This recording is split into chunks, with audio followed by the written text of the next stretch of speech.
एकनाथ महाराजांचे चरित्र भाग 84.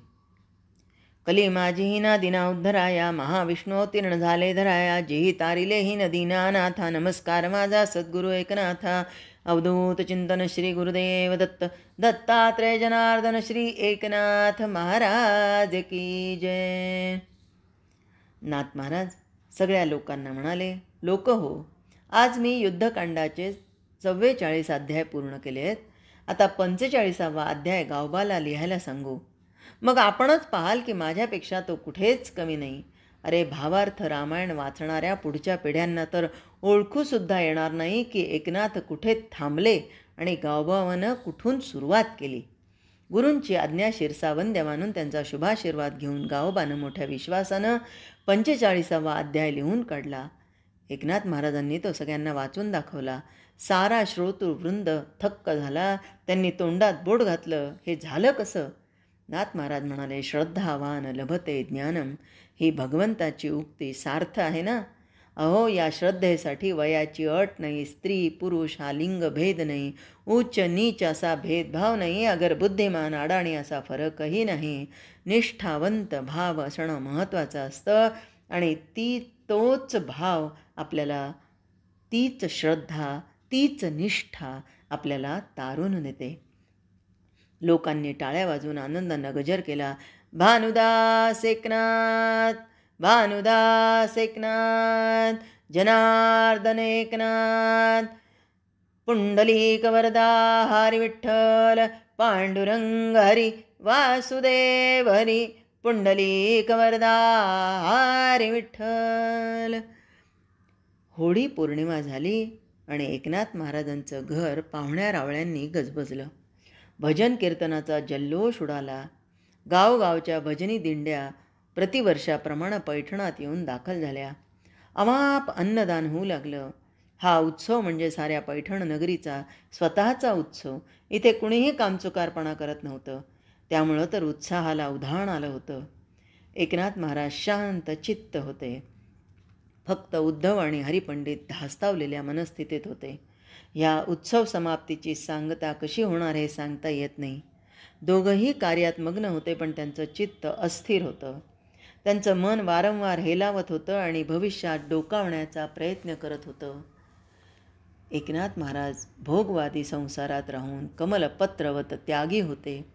गुरुस्मरणाशिवाय त्यांचा क्षणही वाया गेला नव्हता. त्यांनी देवगिरीवर असतानाच बालपणीच गुरुचरणावर जन्ममरण अर्पण केलं होतं.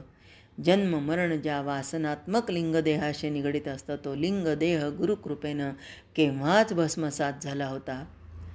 पृथ्वीच्या पाठीवर कुठेही कधीही मनुष्य प्राण्यांचं अहित त्यांनी कल्पनेनेही चिंतलं नव्हतं.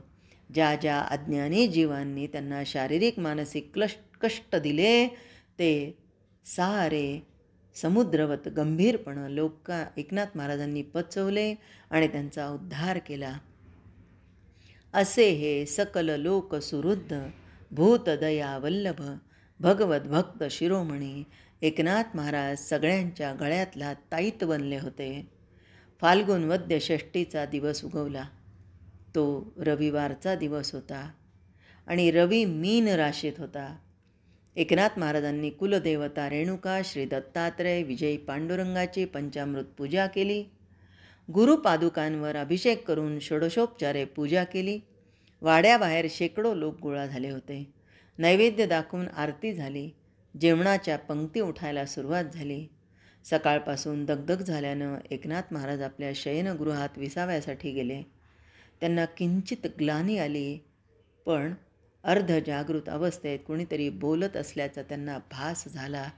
एक बाई म्हणत होत्या, अगं बाई, नाथ महाराज असे निश्चित का पडलेत? अहो, कुणाला पाहायला सांगा बाई.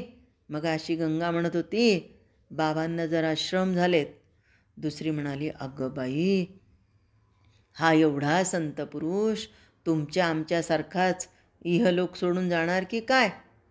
कुणाकुणाचं सहज बोलणं हे असं धरबंध नसलेलं असंबंध असतं. त्याला काय करणार? कोणीतरी म्हणलं, काहीतरी अभद्र बोलू नका, चला बघू पंगत वाढायला चला. एकनाथ महाराज कुशी बदलून झोपले आणि मनातल्या मनात हसले. जन्म मरण जसं कुणाच्या स्वाधीन नाही, तशी जन्म मरणाची स्थळं ही पूर्वनियोजित असतात. माणूस तिथं आपोआप ओढला जातो. अज्ञानामुळं त्या बाईंना ते विस्मरण झालेलं दिसतं. पण एका अर्थी बरं झालं, मला तरी मरणाचं स्मरण त्या माऊलींनी दिलं. एकनाथ महाराज प्रसन्न चित्तानं आणि प्रफुल्लित चेहऱ्यानं सगळ्यांना स्वस्थ जेवण होऊ द्या म्हणून सांगत पंक्तीत हिंडू लागले. शेवटची राहिलेली मंडळींची पंगत माध्यान्नीचा सूर्यनारायण आता ढळायला सुरुवात झाली होती. स्वयंपाकघरात सुनबाई, गोदा. नाथ महाराज हरीला म्हणाले, या सगळ्या जणी जेवतायत, यांचं जेवण झालं की अरे हरी, सगळ्या दिंडीकरांना आता वाळवंटात जायला सांग. ही पंगत आटोपली की आपणही तिकडं जाऊ. प्रतिवर्षाप्रमाणे तिथंच कीर्तन होईल. हरी अंगरखा घालता घालता म्हणाला, बाबा हे उन्हाळ्याचे दिवस, त्यातून ऊन अजून किती कडकच आहे. आपली प्रकृतीही बरी नाही, आपल्याला त्रास होईल. आज आपण इथं देऊळवाड्यातच कीर्तन केलं तर काय हरकत आहे. प्रतिवर्षीची प्रथा मोडता कामा नये. शिवाय आजचा दिवस तर अत्यंत महत्त्वाचा आहे. माझ्या सद्गुरू माऊलींची अखंड सावली माझ्यावर आहे. मला ह्या उन्हाचा काहीही त्रास होणार नाही. तू अजिबात काळजी करू नकोस हरी. एकनाथ महाराज स्वयंपाकघरात आले. बुंदीच्या लाडूचं तरसाळं त्यांनी हातात घेतलं आणि प्रत्येकीच्या पानात लाडू वाढू लागले. बाबा बाबा हे काय करताय? उद्धव मामा आम्हाला वाढायला उभा आहे ना. बाबा म्हणाले, मुलींनो, यंदा तुमची आई नाही, तुम्ही मातृप्रेमाला पारख्या झाल्या आहात.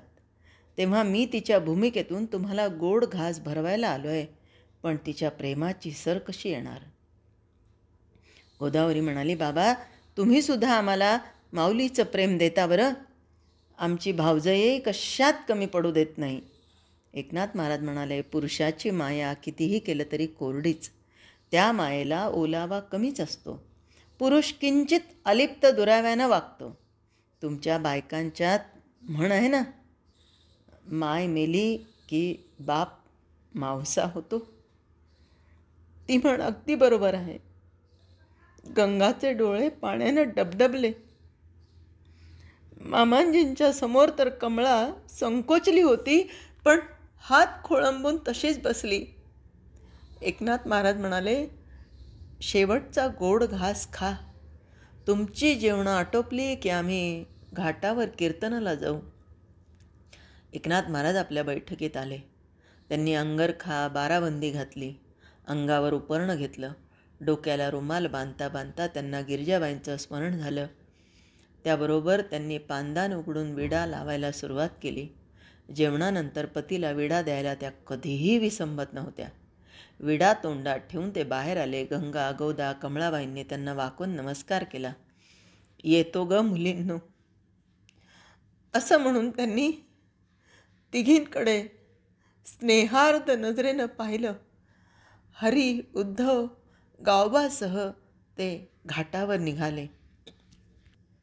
टाळ मृदंगाच्या निनादात सगळ्या दिंड्या आधीच पुढे आल्या होत्या. फाल्गुन महिना म्हणजे कडक उन्हाळा. गोदामाई फक्त अर्ध्या पात्रात जणू अंग संकोचून वाहत होती. सारं वाळवंट तिनं जणू कीर्तनासाठी मोकळं ठेवलं होतं. गळ्यात विणा अडकवून हाती चिपळ्या घेऊन नाथ महाराज कीर्तनाला उभे राहिले.